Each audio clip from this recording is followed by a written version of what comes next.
Good evening, everybody, and thanks for joining us on what on the east coast of Australia is quite a chilly evening. I know most of you are in Australia and New Zealand, and thank you very much for joining us here tonight.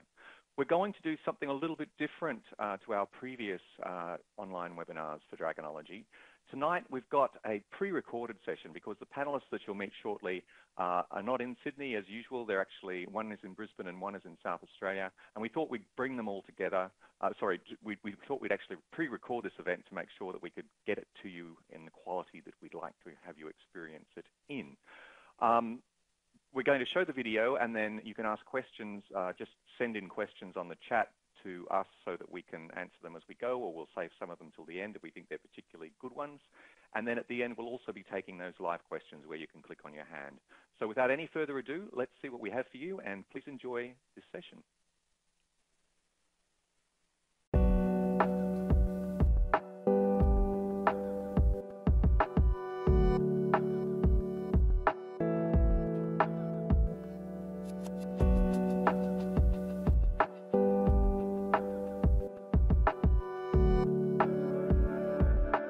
Welcome to another Dragonology webinar.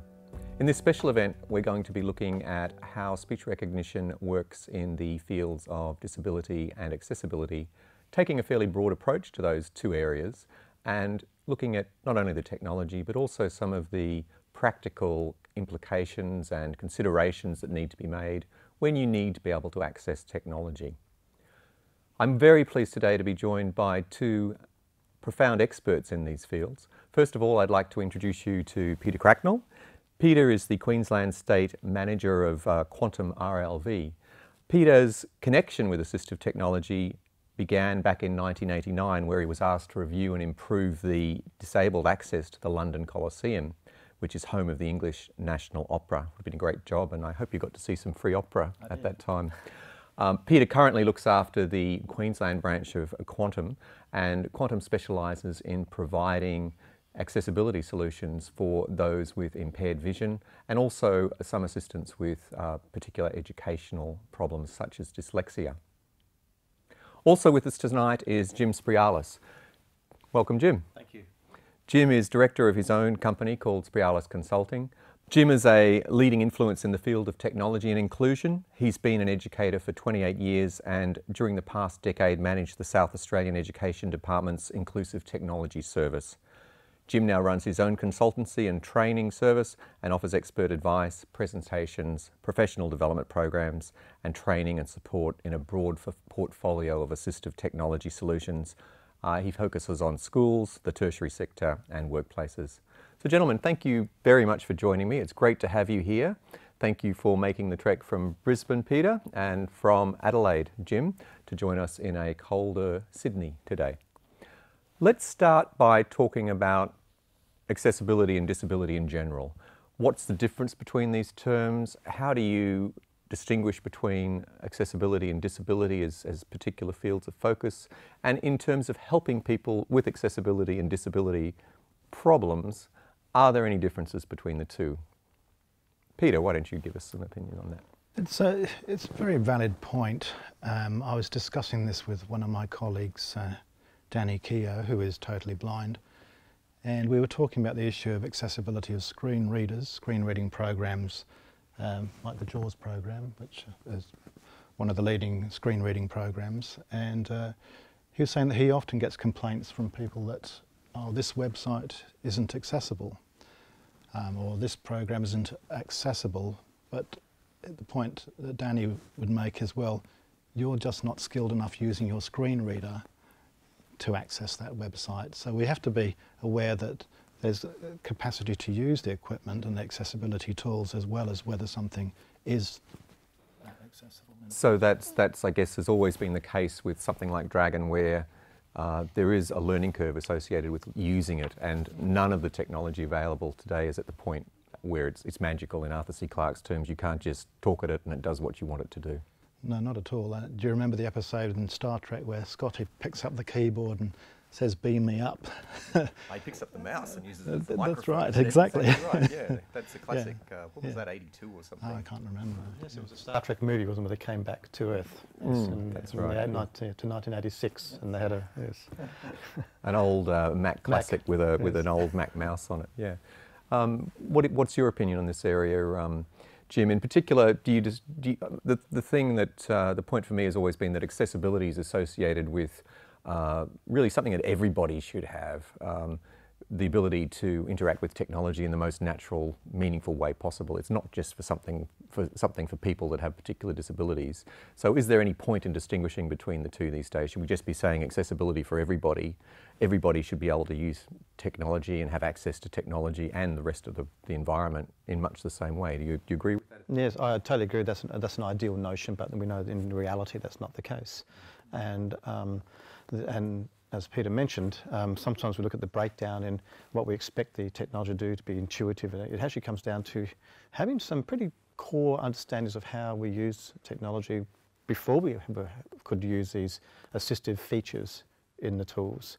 So, but we are working towards that. You know, there's a big amount of information and dialogue around universal design and how everything should be intuitive, and usability and operability should be intuitive. But we know that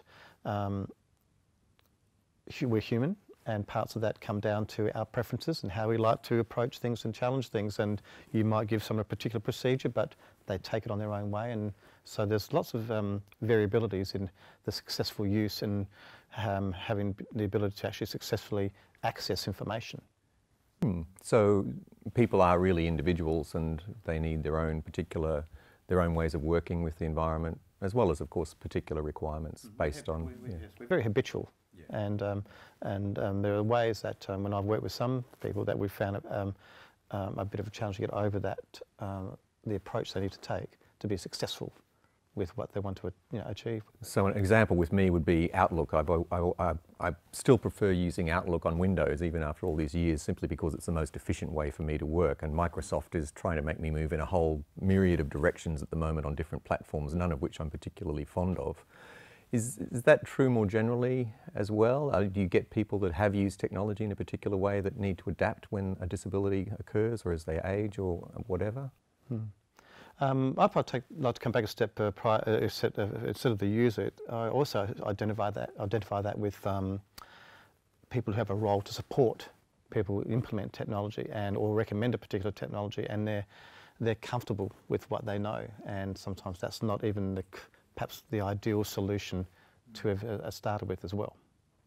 Yeah, no, I completely, Jim, I see this all the time in my own field, which is vision impairment, where trainers and so on will be habituated to a particular approach, and they'll promote that approach, even though it might not be the right solution for the individual. What's an example of that? Let's make it concrete. Well, I mean, I could give you an example where professional educators in our field will be perhaps very focused on issues of cost of equipment, for example, and so they will tend to promote freeware, or there's a variety of apps which kind of do the job, but may not be the ideal solution, because they're very motivated, and quite rightly, by the fact that a lot of equipment is expensive, and a lot of people using equipment, the accessibility barrier is actually the cost. So those people will act as gatekeepers to various solutions, and they will tend to promote one over another, simply because they're motivated in the best interests, but they may not actually be providing the best solution. So that would be a philosophical goal, I guess, to provide universal access for everybody at no cost, yes, versus the interest in a commercial solution, which often, not always, but often will be a better technical solution because somebody's had to pay for it. Yeah. It's a generalisation, I know, in the open source, well, probably not too many open source people listening to this particular webinar, but yeah, it is a philosophical attitude that thinks you go and it makes you go in a particular direction. So what should people do? I guess you're advocating an evidence-based approach there, or what do you?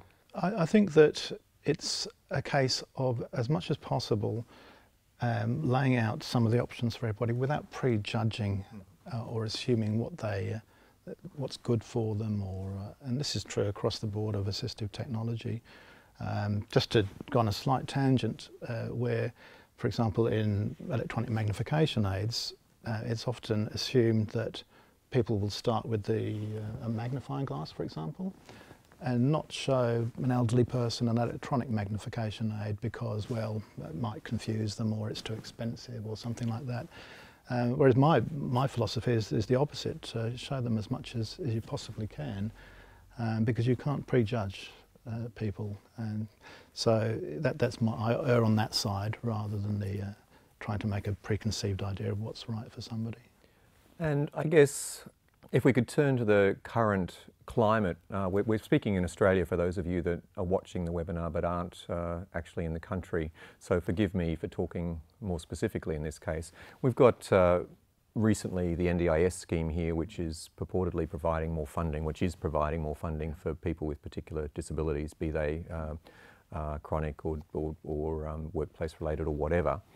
How is that fitting into that sort of requirement, that need to advocate to show people different solutions and encourage them to choose the best one? How's that working in practice at the moment? Because it's very early days with the National Disability Insurance Scheme, so it's not a mature system yet. But we shouldn't ever forget that it is an insurance scheme, and like all insurance schemes, it has certain pressures to keep costs down and so on. So in answer to your question there, where it impacts directly and straight away for us is that assessments are often placing a lot of emphasis on the cost of the solution, and if there are things that are less expensive or free, as you're talking about open source software, the assessors will tend to look at that quite closely over a more expensive product for very valid reasons. And so the example that the agency typically gives at forums, and I've been to many forums, is that if you wanted to get a motor vehicle, you could apply for, say, the Tucson or something like that. But if you wanted the Mercedes-Benz, you would have to either make a very strong argument why you need the heated mirrors and the rest of it. So they're applying this argument to the wheelchairs and to the software and so on. And it's a very valid argument, of course, but sometimes I think it can lead to an obsession with getting the lowest cost solution, and that can actually be to the detriment of the participant. And I guess my observation has been, even before NDIS came along, is that there's, particularly the more technical areas, I think, comparing a couple of cars is relatively straightforward, but comparing technical solutions when people have different needs is really tough and needs, ideally, some expert help, which could involve, how much movement do you have in a particular limb, how well developed is your speech, etc., etc. Jim, how are you seeing that being dealt with currently? Are there places that people can go for help in these areas? Peter, what you described to me, I was sort of, as you were speaking, I was thinking about the school context, because schools too are under financial pressures and will look for more cost-effective ways of resourcing their schools and equipping their students with the tools they need to succeed in their learning. But I get lots of queries about, well, why can't we use just built-in dictation, for example, in Windows or on Mac, or use the iPad cloud-based dictation services, and whereas, because Dragon's cost prohibitive for some of our budgets. And I think the real question there is not about the cost of the technology, but the real question is the cost it has on our young people leaving as successful learners to enter adult life. So there's actually, when we talk about costs, there's actually human costs. And you were saying that, Peter, that can be to the detriment of our clients that we work with. This is certainly something that we see in my area with the JAWS program, for example, which is the more expensive of the screen readers, very well established and very, very efficient program. And then a variety of other options, like Microsoft Narrator built into Windows, and of course other freeware systems like non-visual display access, NVDA, which are excellent programs, but unless you're going to implement them very consistently across a whole education system, for example, you then get pockets of expertise in some areas and lack of expertise. And I guess I wonder what advice, what recommendations you would give to an organisation, perhaps a company, a school system, a university that's looking to develop an accessibility program that includes some of these technological elements that we're talking about. How should they approach it? What should they do? What should be the approach they make in handling some of the issues you've just outlined? Can I start there, perhaps in the school context? Because I think their inclusion is everyone's business in schools, and the teacher has a primary responsibility of their students. But it does require, I think, a school to make a conscious decision to allocate staff members to become subject matter experts in this. So that way they can, by all means, trial a whole range of options from low cost to more robust solutions that have a price tag, but be able to do so in a very evidence-based approach to arrive at what is actually required. So yes, I think having subject matter experts and how we build that capacity is a big issue for me, which I would like to see get off the ground. In my specific role as a consultant to schools, I find that I'm just, that's how I target my support to schools, so that way I've actually built their capacity to be able to put in place a much more enabling environment using assistive technologies. I think that we also need to look at the whole picture in terms of a student being engaged at school with technology, but also being engaged at home with technology too. And often you'll get a mismatch where maybe the school may provide, you know, Dragon or something like that, but at home they would have to use something else because they're not licensed to use it at home. So one approach that in Queensland we're looking at is to allow licensing to apply to home use as well, so that there's a seamless homework, school, study thing, and there's no learning of multiple systems or inconsistencies in support. Okay, great. Yeah, and to some degree that's addressed with the, you know, if schools have a BYOD policy where the student has the same device in both contexts, but yes, that's not the case with all schools. Yeah. Let's move now on to speech recognition specifically. How do you see speech recognition working with disability and accessibility? What role does speech recognition play to make technology more accessible for people? I think it certainly should never be looked at in isolation, and how does it actually integrate with your technologies that you're using for particular purposes. The challenge there, of course, is perhaps more so in the workplace than in schools, that employees use different types of software, whether it be, okay, if they're using Microsoft Office, that's fine because, you know, Dragon integrates quite well with all the commands and natural language we can use. But of course there are some work roles that might involve using some sort of database or logistics software that the company has, and these, of course, for students who, for adults who need to use voice commands, yeah, they must have to become quite detectives to work out, well, how do I actually get to use this efficiently using voice recognition, and is that really going to be my answer in the end? I don't know if, Peter, if you found that too with some of these different types of applications that are built by companies that have very little ways of working with them, you know, integrating.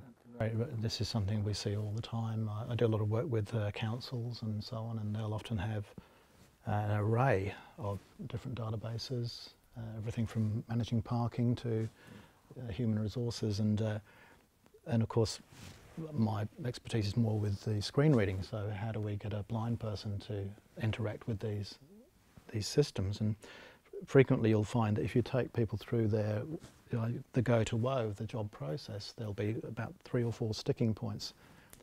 Sometimes you can work around them, and sometimes they actually stop the whole process dead. Yeah, so I guess I was getting at a more fundamental question there is who can speech recognition help? So obviously people who can't use their hands for whatever reason. and I think we mentioned dyslexic symptoms, style cognitive issues where you need to be able to express yourself but you can't quite get the connection between your brain and your fingers to type it. Are those the main areas? And I guess the converse is we spoke earlier about the difficulty of people seeming to think speech recognition is almost a solution for everything.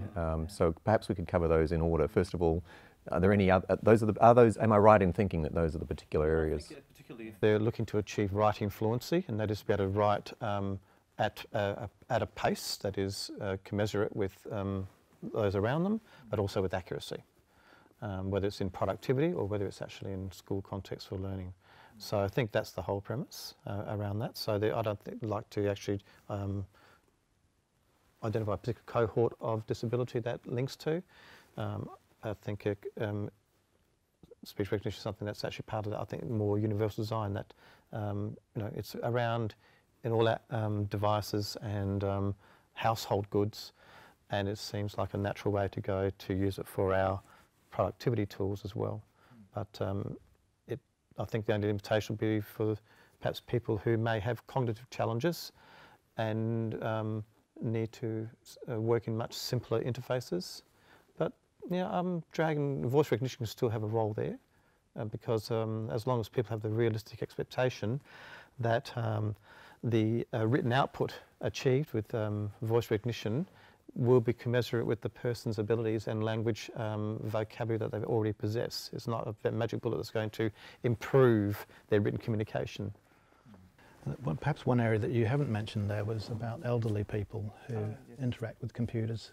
Increasingly, what we find is that elderly people are being removed from social interaction because everything's online, and so they are often attracted to the idea of using computers. They never perhaps used computers before, but then there's this steep learning curve, and I think that anything on the dictation side that looks at natural language and a variety of listening to the question and perhaps interacting with the older person to say, I didn't quite understand what you meant, can you rephrase that, or that kind of more AI approach is going to help in that field. Because I don't know about you, but I think the computer knowledge is part of that too. And I'll take you back to a classic example, a very basic example where a person who all their life had worked in physical labour and yet now had retired and would like to start accessing emails with their grandchildren who live in the state and so on. And the first question is, why are all the letters mixed up on this keyboard? What's wrong with it? So we also have to realise that throughout their adult life, many people who've reached that age have not had actually exposure to technology in the past as well. And it's a big problem. It's a challenge, and and I don't know. I'm probably being excessively categorical, but I've always divided the world into those people that can and those people who can't. And you do get people that really don't seem to be able to get a cognitive model of how a computer works. And it's much easier now than it was 20 or 30 years ago when you had command line interfaces and things like that. But people still have a great deal of trouble understanding what's going on. And I remember when the mice was first introduced, I was working at Griffith University, I think it was at the time, and we had people from Thailand actually taking the mouse down the side of the desk because they'd run out of space and they didn't quite know how to lift the mouse and do that sort of thing. But it's always the case with technology. And the issue in the speech area at the moment is that it's going very quickly indeed, and we have multiple dialogues. You talk about Siri, Cortana, Google, they all work differently. That's not going to change anytime soon because they're not approaching natural language understanding. But, and it's even got to the point where Nuance has created, I think we call it a cognitive arbitration software, which will actually translate what you say into, this is in our car system, so that when you're in the car, you might want to check something with your bank, but you also might want to check something with Google or book a restaurant on Yelp or something. So you've got software that will actually interface to those different speech systems. And this recently we've had Google, of course, actually interfacing to human beings, which has been the controversial one.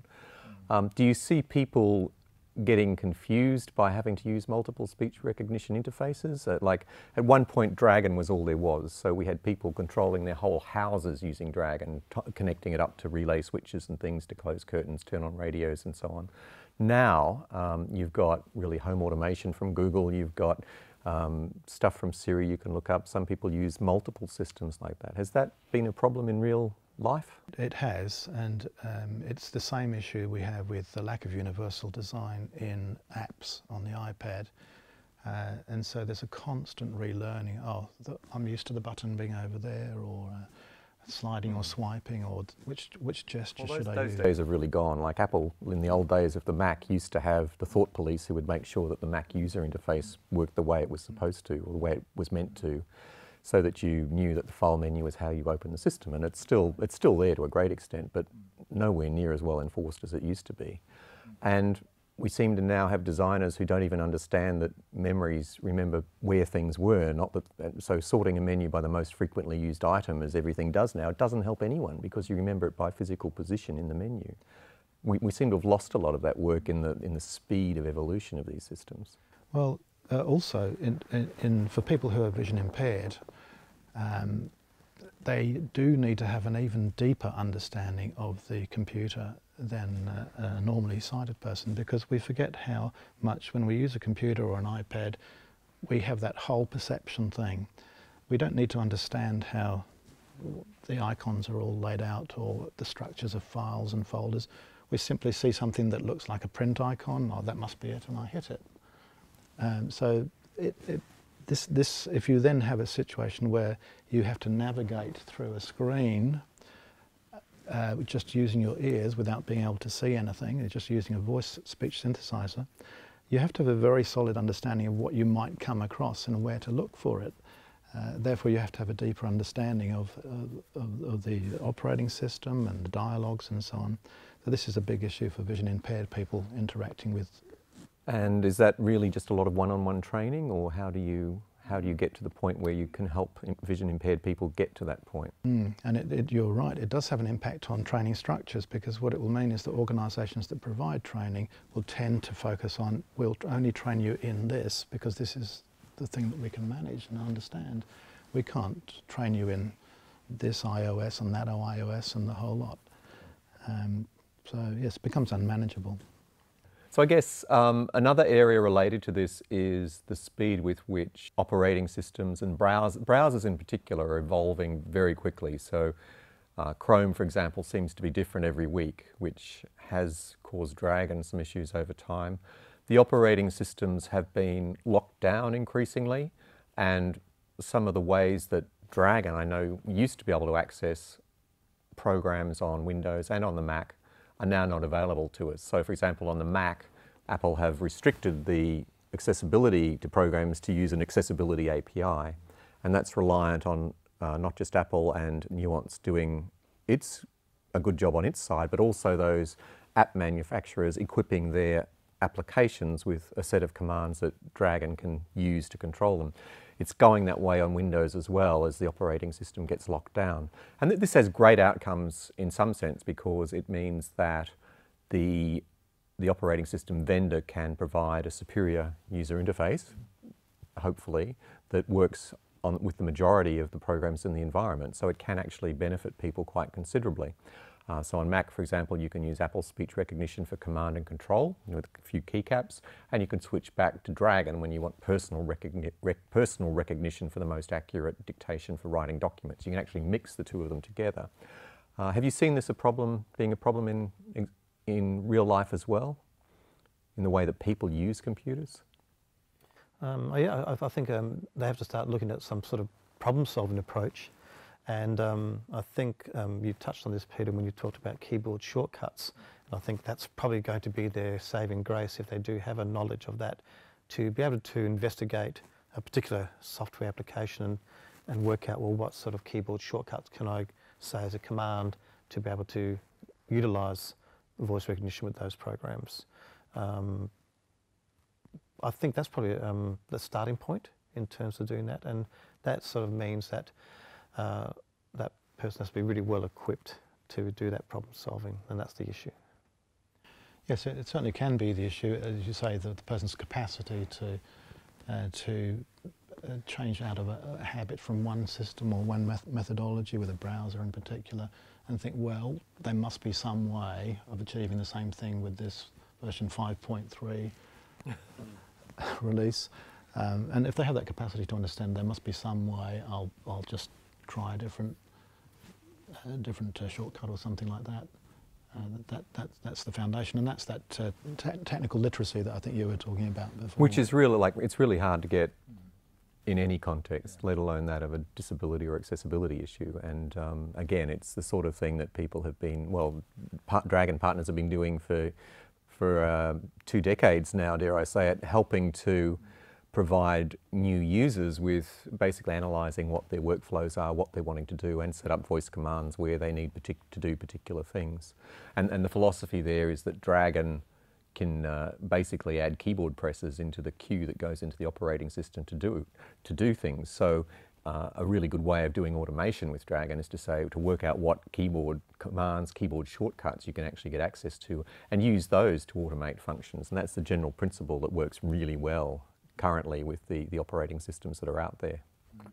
And that's exactly the system that people with vision impairment will use, will be to learn how to control with the keyboard and keyboard shortcuts. And then if that can be mapped to voice commands, that's a win-win situation. Okay, which is all doable, but it's probably not something that the majority of the population is going to come to grips with. So some expertise needed there probably to get that under the belt until we get, what was that movie called that had the voice operating system with Scarlett Johansson in it? Her. Great movie, love that movie. Everybody else I know hates it, but I thought it was really good. Turns out that we weren't bothered, the AI got too intelligent, but then it wasn't really bothered with us because we weren't particularly interesting, so it moved on to other things. Yeah. Yeah. And I think on the keyboard shortcuts, and of course the dilemma now is with mobile tablet technologies where you do a lot of swiping and so on, and so there's less use of those sorts of things with all the device we have. But interestingly enough, in South Australia, a new writing policy has just come out this last month, and in it includes a handwriting policy, but it includes keyboarding policy. And interestingly, they had put in the emphasis on keyboard shortcut teaching them to students. So that's very interesting to see that actually in a policy document. Only about 20 years too late, we might say. Yeah. I guess the other thing in the school environment is the ability for, increasingly students can use the technology within the classroom, but they've been restricted from using it in examinations, which is mind-bogglingly crazy. So students that are used to using Dragon, for example, suddenly walk into an exam, and instead of being able to use Dragon as they always have, they've got a scribe, somebody standing next to them who they have to talk to, who writes down what they say and hopefully gets it right. And that's not very satisfactory. But I'm encouraged recently, I think Tasmania has been allowing, some schools in Tasmania have been using Dragon in examinations for a long time. A parent in Queensland contacted me a couple of weeks ago. It was on Facebook. She was having some difficulties getting the latest software installed with Dragon, which we worked through that and got it going. But that was because her child was going to be able to sit the examination and use Dragon to do it. So anything we can do to promote the use of technology in a natural way. It's using it to be accessibility means accessible at all times. And if schools are worried about the kids being able to access the internet via the computer, they need to find a way to lock it down. It's not that hard, really, is it? Yep. It's interesting, of course, now around the country, we're going to start seeing more electronic exams rolled out. In South Australia, they're rolling out the first one, trialling it this year. And yes, so they are very mindful to allow it to integrate with assistive technologies, because we do have students who have gone through an approval process and who have had a very long history of using assistive technology. And I think that's one of the issues of why we don't see very many students using it, because it's, for some students, particularly the dyslexic community, things like voice recognition don't become adopted until middle of high school. And I think examination boards are very uncomfortable with thinking about, are we setting this student up to fail because they actually haven't got a history of being a very proficient user of the technology. And so there's some of that comes into the thoughts, I think, too, in their decision. But interestingly enough, as I said, they're trialling one of the English exams this year. They're still at the testing phase, and again, the various browsers are not integrating and talking with Dragon. So there are some research we've done about how that can be rectified in time for the end of the year.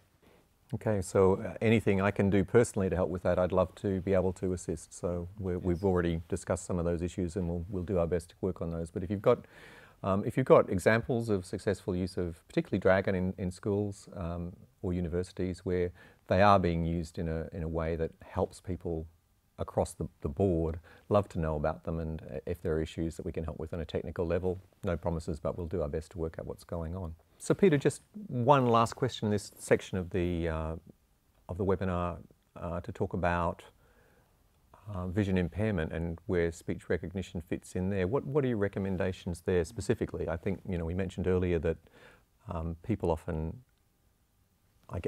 I get requests all the time from people whose a friend is losing their sight and they think Dragon will help them. What do you suggest in those sort of situations? That's right. We often get this, that people think, how could a blind person possibly use a computer? And I remember when I started out so many years ago, that was my very first question when I was introduced to that. How could a blind person possibly use a computer? And they imagine that, of course, because they can't see the keyboard, that will be the first stumbling block. But the reality is, of course, that most blind computer users are very proficient keyboard users. They learn using programs like Typeability and Typing Tutor from a very early age. And they are probably more efficient with a keyboard than sighted people, certainly than me. But if that's the case, why would they use Dragon to input? And I guess the reason is much the same that everybody else would use: fatigue. Also, some people are just oral thinkers. They like to just dictate to order their thinking rather than typing, which in some ways interrupts their process of thinking. So there are some uses for people who are vision impaired or blind to use dictation. But that's not to say that they should use it exclusively. Like everybody, they will use a combination of keyboard and dictation. Classic example would be when you're making a correction with Dragon. It's actually quite a tedious process to ask it to spell the correction box and to move through it just with dictation, whereas just using a couple of down arrows and a right arrow and it's much more efficient. So it's always a combination that works best. Right, agreed. So it's really whatever makes sense for you, whatever is most efficient for you. And I guess the general principle there is that user interfaces are good for particular things as well. So for a programmer, the best way of using a computer is still the keyboard and very terse commands, and that's the most productive way of doing a program. Yeah, I believe also additional devices, pointing devices, where they use a joystick or a mouth stick, or some are using eye gaze or those gyroscopic mice that attach to your glasses. And so that has one benefit in that they have to remember less commands, because they can just point the cursor and just say left click, right click and so on, and not remember particular natural language commands. But that could come unstuck, of course, if there's a flat battery in the gyroscopic mouse, whatever. So they do need to have a backup, or else they'll be actually sitting there motionless in terms of being able to move on with their work. So certainly I'd encourage people to make sure that they do have acquire command use in Dragon, and not just rely on perhaps what they use for their actual interface. So before the session today, I asked you to send me a list of other tips and tricks for Dragon, so just so we could have a particular section in the session today that talked about particular technologies. And so what I thought we might do is go through those. The first one, I think, was probably from you, Jim, was always perform voice correction. Is that... We talked earlier in the webinar about how we are creatures of habit, and how, I'll just fix that quickly with my keyboard, and impulse comes in, and impulse is very strong behaviour. But I do encourage people to be quite disciplined in that approach, because in the long run it's going to benefit them in terms of having that greater accuracy that you can get with Dragon. So use the correction mechanism voice, to yes, actually, yes. when a mistake is made, and Dragon will become more accurate yeah. over time. Even if it's just that first part where you just say, correct in the word, you can do the remainder by keyboard if that's more efficient. But as long as you've activated the voice correction, I think that's an important part. Now, some people tend to think out loud, apparently. I see that in schools mostly, and so it's trying to train students to try and start internalising their thinking processes, rehearse them mentally, and then that's part of that dictation process where when you do want to actually say it out loud, you say it with some level of fluency and without all the ums and ahs. So that's learning to dictate with a pre-step of stop thinking out loud as well, kind of things. Yeah, so, yeah, because a lot of students will actually say, oh, you know, put the microphone to sleep and then think it out loud, and then, but sometimes forget to put the microphone to sleep, and then, particularly for students with dyslexia, they've put something there that they've said, and because language processing adds so much to their day, that cognitive load, they're just actually starting to proofread that things are unnecessary if they just perhaps start to internalise it a bit more. Is the Dragon text-to-speech functionality useful for proofing? Do people use that? Absolutely, yes. The other one is the automatic playback and correction. So absolutely fantastic. I love it too, because the students will, after they've dictated something and Dragon has put in a very similar sounding word, but they know it's not the right one, but they can't remember what they perhaps said. When they go to correct it, it will, they can recall it. So that addressed that issue, particularly students with dyslexia who have working memory challenges, because we know working memory is that type of memory that we can only hold information from 5 to 7 seconds, and then it's gone. And we haven't had an opportunity to shift it to long-term memory. So that recall ability is invaluable. One of the issues that many people have is homophones, words that sound the same, and when we dictate them, they're the same. I scream versus I scream. Or where, and which, and which, and so on. And of course, Dragon will use some algorithms to work out the grammatical sense and whether you would be using a verb or a noun and so on, which is very, very useful and on the whole very, very accurate. But it's also quite interesting the way it interacts with programs like Read and Write, where you can use homophone checkers to add that extra functionality as well. A lot of that can be minimised if whoever uses Dragon speaks in at least chunks of phrases, because then it will work out the context of that homophone. So.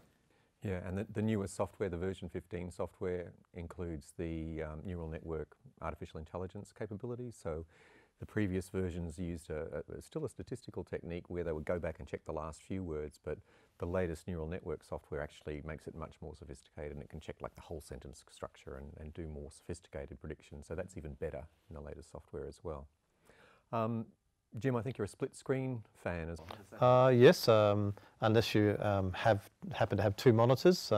Sometimes I find I work with just one large one, and I just find that, again, touching on when you're using any assistive technology, but particularly with Dragon, because it's very language-based, you're adding to that cognitive load or the executive functioning demands. And I highly advise if Dragon users working between 2 applications, rather than minimise one and go to the other and lose what's visually on the screen and try to retain that visual memory, use splits. Use the split version to shift one to one side, one to the other, and you can do that with the command very quickly. Do many people use multiple screens? The screens are now really cheap, so it's I guess most people are using laptops. It probably depends. I think in the workplace I see more of that when they're having to keep their Outlook open on one screen, and they're working with some sort of database management system, because the emails will be giving them information about what to change in the data. So in those sense, yeah, certainly in the workplace. It's almost compulsory to have 2 or 3 screens in the workplace now. And people are turning across the 3 screens. But also you can have splits where you have things either arranged this way or this way. It depends on the context as to which. All those little things make a big difference, because they're cumulative to your fatigue, and it impacts on your learning, or it impacts on your productivity at work. So these little things all add up to trying to reduce that fatigue that can accumulate. Something that applies everywhere. So I find it very hard when I'm travelling to do anything, because any real work, I shouldn't say that, any computer work, because the screens are so much smaller and I'm so much less productive than I would be if I had my big screen that I have back in my office. So same principle, people need to have time to try these things out. They need to know they exist first of all, and then they need to know how to use them. I go into schools, and we do have some Dragon users where they have to construct a presentation. So they'll go into PowerPoint and start to use the dictation box and all the commands and so forth.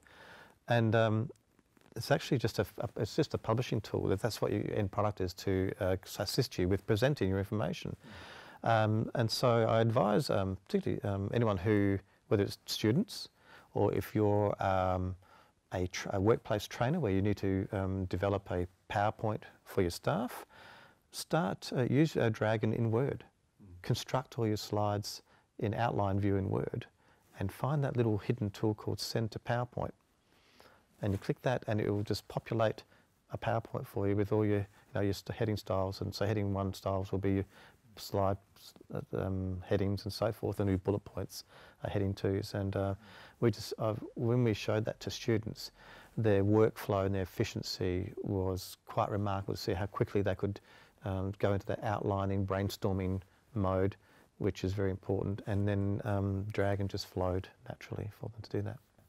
Great tip. I didn't know about the automatic connection there. That's a nice one. Does that work on Mac and Windows? Yes, on the Mac side there's a 2-step process that's a bit disjointed, but it does work, yes.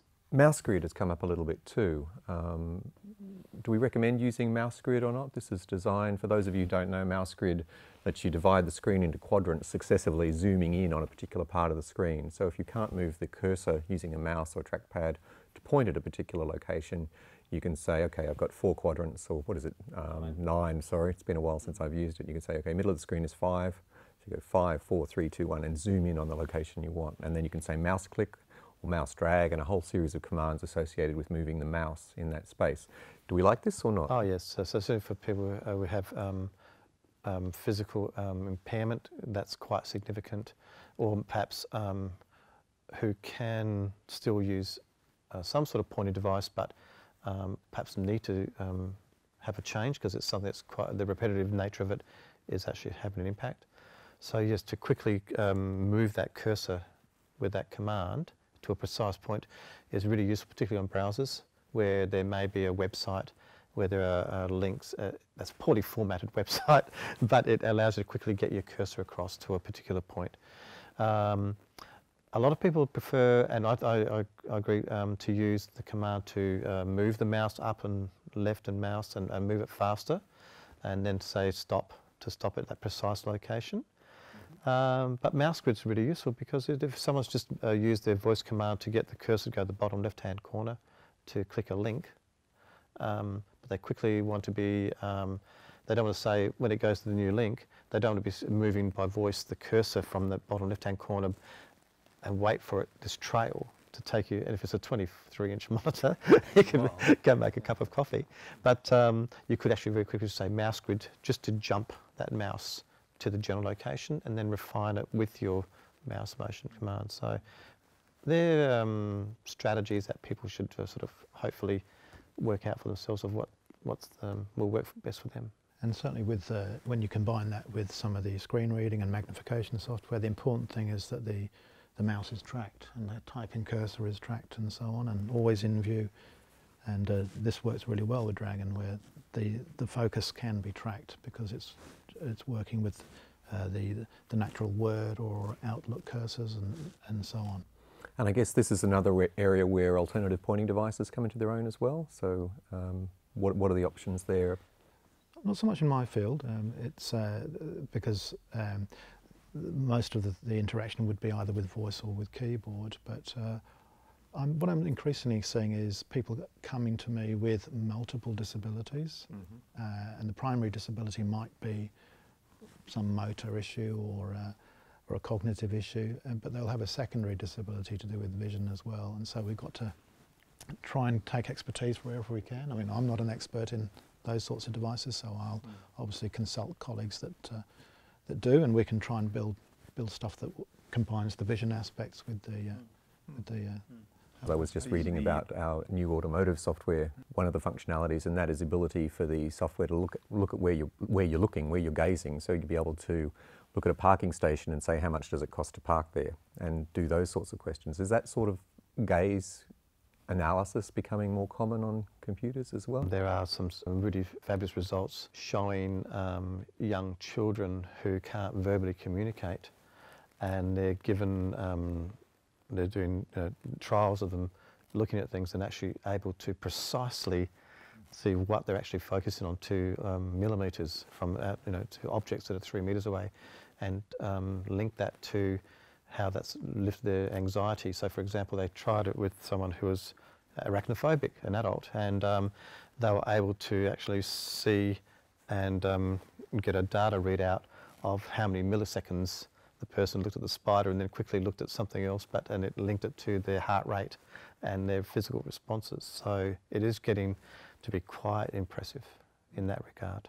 Now, what application it has in computing software, I haven't really stopped to think about what that could mean. But at the moment, people who are using eye gaze are using the eye gaze technology for it to be just to move the cursor and to then dwell on that and use the built-in dwell features of the computer to activate the clicks and so forth.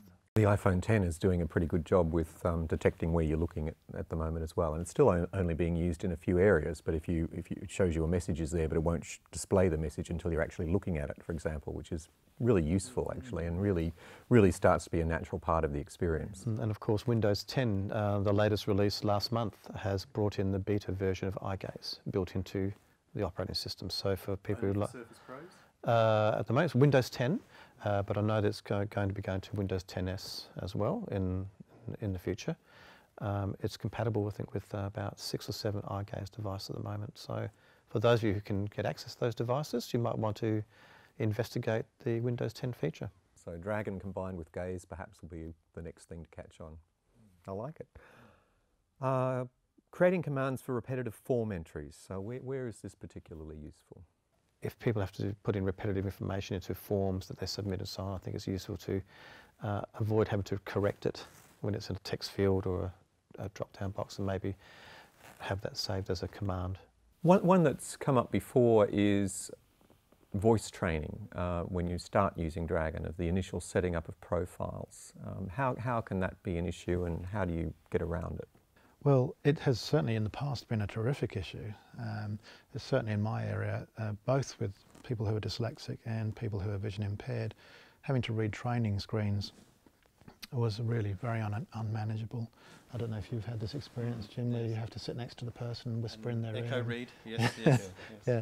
But that's largely... This came up with Mel and Shannon, the speech pathologists we spoke to last year, and they actually have it with younger children as well, where and even though they couldn't use it perhaps very effectively when they were young, it was a skill that they could build on, so that by the time they got to high school they'd be quite proficient at it. But that was what they used to do, they'd be whispering in their ears. But that's less of an issue these days, I would think. Oh, absolutely. It's not an issue now with version 15, it's fantastic. I've gone into schools recently that they've purchased version 15, and we can actually focus on building their voice profile from the start without having to have that foundation of a recording to analyse. So, and the results have been quite impressive. I think there's going to be more improvement, and this has come out of work we've done with police officers in North America, where they want to be able to jump into a police vehicle and instantly talk to Dragon without having to train up a profile necessarily. So there's been a lot of work which we've all benefited from in other areas, designed probably to make it easier for police officers to do their work. In the school context, what that's also meant for the work that I do is we can actually focus more attention on building that voice profile instead of doing that training. And but the thing that I see a lot is that there's trying to jump too quickly from becoming confident using Dragon and having students start to use it with their new learning. And so there's a double whammy where they're still trying to learn the technology, but they're trying to learn a new subject matter, and schools sometimes don't give enough breathing space in those early stages of building the skills and knowledge around using the program. And this applies across all assistive technology, that students need to have time to become masters of their own technology before they can even engage with curriculum. It's something we see all the time, where the teachers will not know how to use the JAWS or the Dragon or whatever, and the kids behind the 8 ball from the beginning. And of course there's a pressure, we've got to get the stuff out there, and we've got a class of 26 and so on. But yes, if we could have more time to give very young children these foundation skills in their technology. Could we talk a little bit about other programs, other applications that use Dragon? So this tends to be how Dragon has been used in this area. It's, we tend to license the software to other companies that will interface their program with Dragon. What are some examples that you find particularly useful where Dragon can be embedded, if you like, in something else? Like JAWS, I think, is a good example of that. JAWS is the text-to-speech screen reader, and it works and has worked pretty well with Dragon for some time, but there's still room for intermediary technologies. You're aware of JSA? Yes, I have heard of JSA, yeah. So this is an intermediary technology. It's developed for about 10 or 12 years, which makes the connection between speaking to the system and speaking back from the system as seamless as possible, because you don't want a feedback loop where you say something and then JAWS repeats it back, and then Dragon hears that and it goes in this, and so on. So you need, obviously the first thing to do is to have a microphone headset so you don't get any connection that way. But the second thing is that you need to have tools that add value to the dictation process from the point of view of someone that's only using their ears to perceive what's being read back. So this is where you get some intermediary tools that work really, really well, and I think they will always be necessary. Also, connection with electronic braille displays. Dragon and JAWS work really well with electronic braille displays, so that the person can read back the corrections and see directly the one that they want, and that works incredibly well. I think the other area is, in the education context, a lot of educators look for technologies that work with Dragon for transcription. And certainly in addressing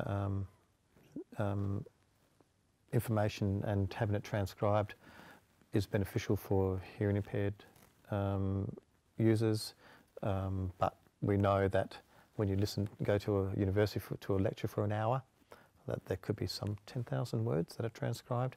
That's an incredible volume of text to then process. I don't know why anyone would record a lecture when they're in and then go back and listen to it. I think. Yes, or read the transcript. Yes, yeah. But certainly they want to use it to pull out key points, and so there are some technology around that can help make that process a bit less burdensome.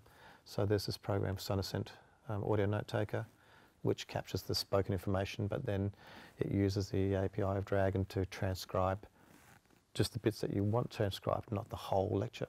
So there are those sorts of technologies that universities in particular are very keen to investigate at the moment, because they're always asking about, well, how can we make transcription very efficient for our students?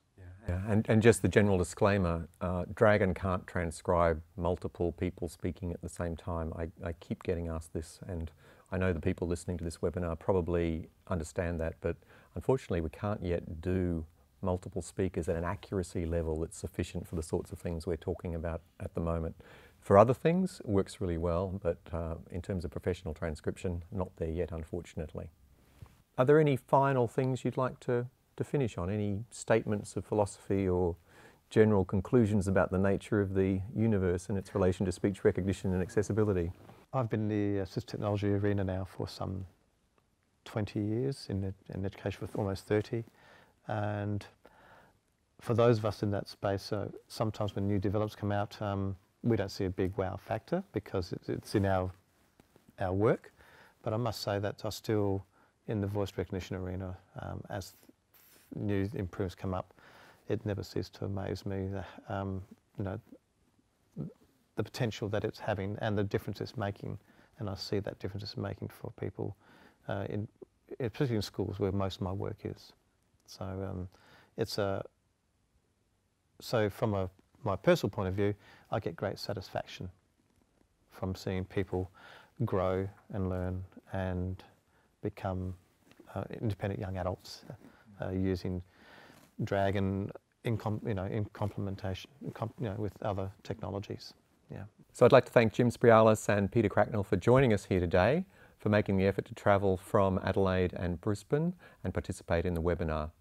After this session, we'll be having online chat discussion where you can ask any questions of the panel that you'd like to, maybe some clarifications on particular software that was mentioned, and ask anything you want basically, and we'd be only too happy to try and help you. This session will be available online for replay. Feel free to refer it to your friends and family to have a look at it, and there are other videos as well as part of the Dragonology series that might be of use. Thanks to you for joining us on the webinar today, and we look forward to being back with you again soon.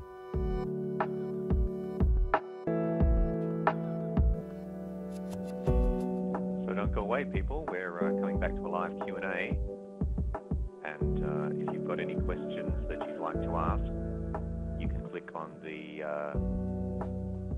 hold up your hand in the panelist section, I think, and Connie, our producer today, will help us with them. Let me just check that we've got Jim and Peter here. Have we got Jim and Peter online? Yes, hello, I'm here.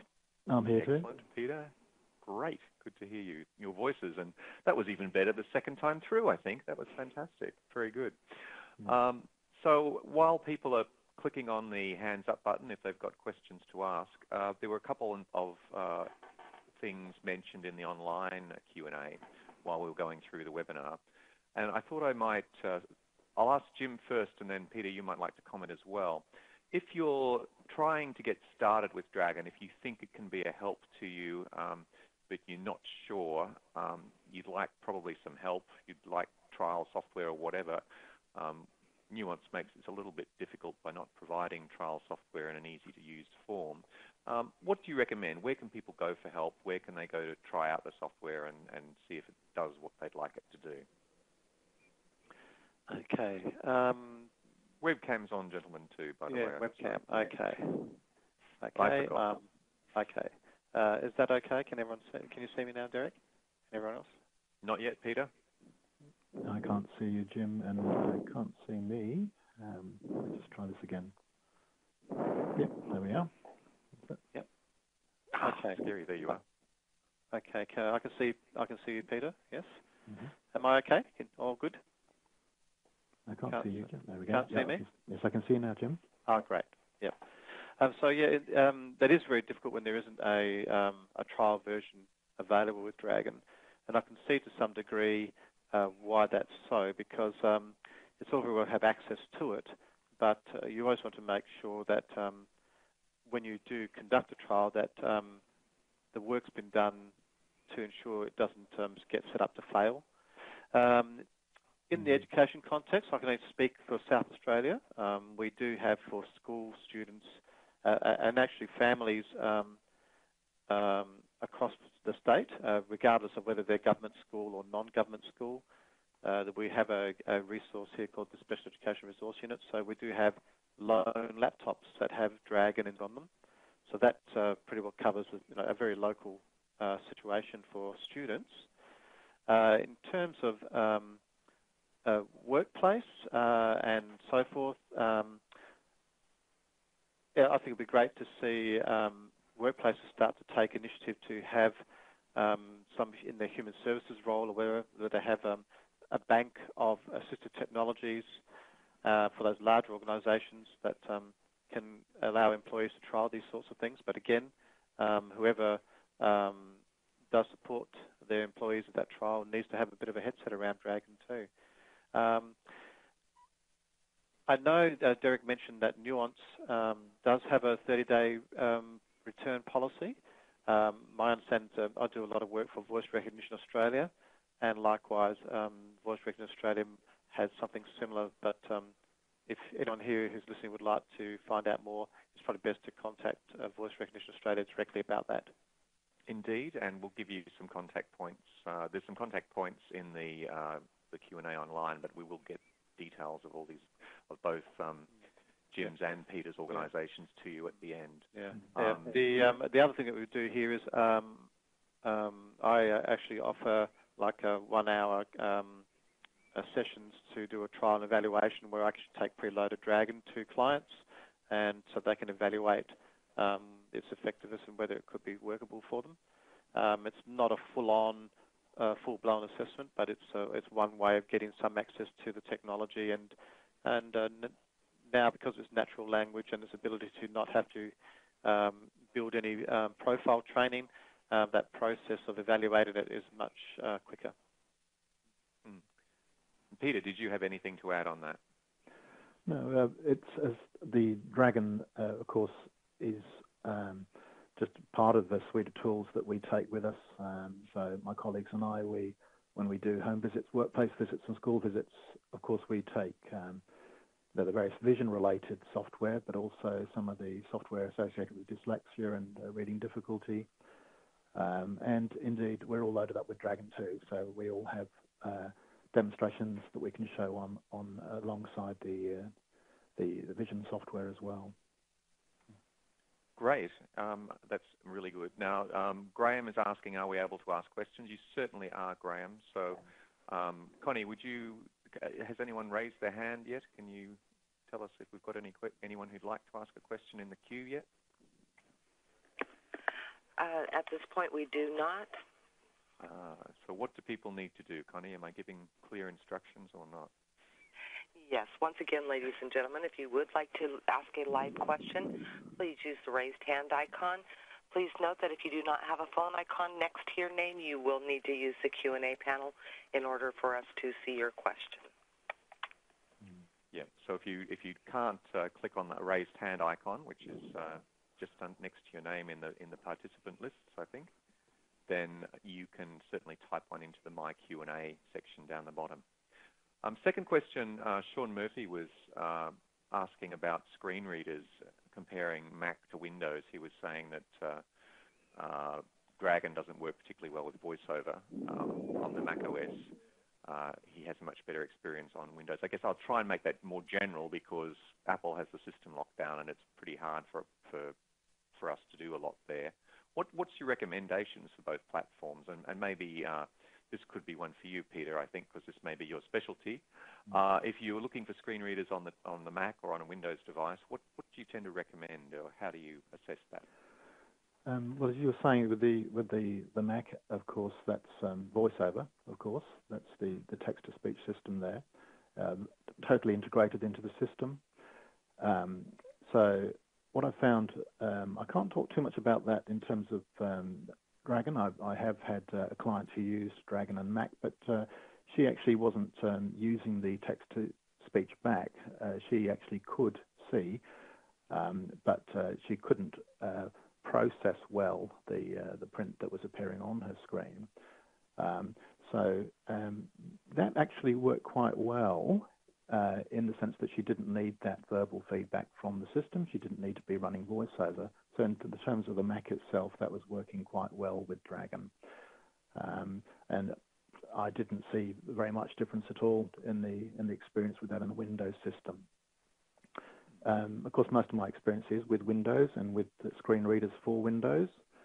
I think I mentioned in the session that the three primary ones we see are, of course, over here at JAWS, NVDA, and now Microsoft Narrator, which is vastly improved over previous versions. I was just with somebody just yesterday, and he was using Dragon with the Mousekewitz. He was a C3 quadriplegic and had spasticity in his hands and could not type effectively. So he was not aware of it at all. And so we obviously started with the built-in one, which is Microsoft Narrator, and found that straight away we couldn't actually get it to speak back. So I had my Surface Pro with Microsoft Narrator running and his Surface Pro with Microsoft Narrator almost running. So these are the sorts of issues you find straight away. But this is where we would start. This is somebody who had no experience of text-to-speech at all. I didn't want to go diving into a session with full-on JAWS, Rolls-Royce type screen reader. I thought we'd start with something that we could switch on straight away from his system. NVDA, of course, is the other very, very popular screen reader. It's freeware and very, very effective. One of the issues we have here is how well developed and how well integrated or how well connected these systems can be. So I know that JAWS, especially with JSA, which is the intermediary product to Dragon, works very, very effectively. So an example of that would be that in other freeware systems, like Dictation Bridge, which is a program being developed as an intermediary, we can't actually use spell the corrections. So this is a crucial thing that we really need to have, is the ability to spell the corrections in the correction box in Dragon. So that's a major stumbling block straight away. And this is something that's not a problem when you run JSay with JAWS and Dragon Dictate. All those nuances have been taken care of. And these are crucial things that make it workable or not. So I know it seems like sometimes the devil's in the detail, but these things can make the difference between being able to use the product at all or not. I hope that helps answer some of your questions there. That helps. We've got a couple more. People are having trouble seeing the raised hand icon. I'm sorry, but I think Jim, you were talking about how to send information from PowerPoint straight into a Word document. Do you have any more information about that? Or yes, I can. It's one of those hidden commands, so it's best found when you personalize the quick access toolbar at the top of Word. So if you click on the little drop-down triangle and click on More Commands, it will then show you the list of popular commands on the left, and on the right-hand side it shows you what's already in your quick access toolbar that you can personalize. Just change it from popular commands to all commands, and scroll down to S for send to PowerPoint. Add it to the quick access toolbar on the right and save the changes by clicking OK. And then it will be in permanent view at the very top for instant access. So the procedure after that is create your document in outline view, create all your headings and bullet points, then click that Send to PowerPoint icon, and instantly it'll retain the Word document, but it'll create a new PowerPoint for you with all your information in it. Excellent. That's a great tip. Thank you very much. I don't know how much expertise we all have with bibliographic management software. Tony Crone is asking whether there's a bibliography management product that works better than others with Dragon. He's trialed Quigger, Mendeley, EndNote, Zotero, RefWorks, and none of them really works with Dragon, he thinks. Have we got any experience with bibliographies? No, not for me, no. I'm afraid not, no. Sorry about that. If anyone else has got an idea, please let us know and we'll pass it on. I would point out, though, Derek, that just to continue on about detail and being able to work with more complex aspects of word processing. And I suppose bibliography management and references, footnotes, endnotes, and so on is part of that. If you're trying to, say, format a Microsoft Word document, just with Dragon, there's a set of commands for formatting and so on, but you can't really get down to some of the more sophisticated features like style management, footnotes and endnotes, that sort of thing. And this is again where intermediary programs like JSay have actually built in some of those controls. So you can say, for example, heading style 1 and so on, and you can change the heading style at that point. So if you're not able to use the keyboard at all, you can still take advantage of some of those more advanced Microsoft Word features. Yeah, brilliant. I just wondered with some different types of citations, like whether it's Harvard or something else, I don't know how convoluted it could end up, but it might be that you might need to create them as commands, and within that command you have fields, so that way you can personalize the names and dates within each field of that citation. I don't know, it's just something you need to sort of play around with a bit and see if it actually works. Yeah, I guess the other general tip is the one that I think did come up in the webinar, which is if you know keyboard shortcuts, you can use those in Dragon as well, and you can use them either directly just by saying the name of the key, or you can actually build them into a command, as Jim's just suggested, and have that canned. And you can work with almost any application in Windows using the dictation box, which isn't the most convenient way of doing it. But yeah, that is an option as well. But I'm sure there must be one of those pieces of software must work really well with Dragon, so I'll see if I can find it out for you. Okay, I think we're reaching the limit of our time. If there's any last questions, let us know. We've got about 30 seconds. I think we're done. I would like to thank our speakers here tonight, our panelists, Peter Cracknell from Quantum, who's based in Brisbane, and Jim Sprialis, who's based in South Australia. Both of them have amazing set of experience between them. And I'd like to thank them very much for coming to Sydney for the earlier recording of that session and then being online tonight. We will be making this available as a recording, so you can look at it again and send it to friends and so on. The other thing is we've got some video links, which again we'll get to you separately, but some examples there. One that's particularly good is an earlier Dragonology session where we had Shannon Chapman and Melissa Nichols from Brisbane, who also spoke particularly about using Dragon with dyslexic symptoms in children, and that's a really good one to look at as well. So we'll get you that as well. But for now, I want to thank you again for joining us on this chilly night in much of Australia, and we look forward to seeing you again at the next Dragonology event. Thank you very much. Thank you. Thank you.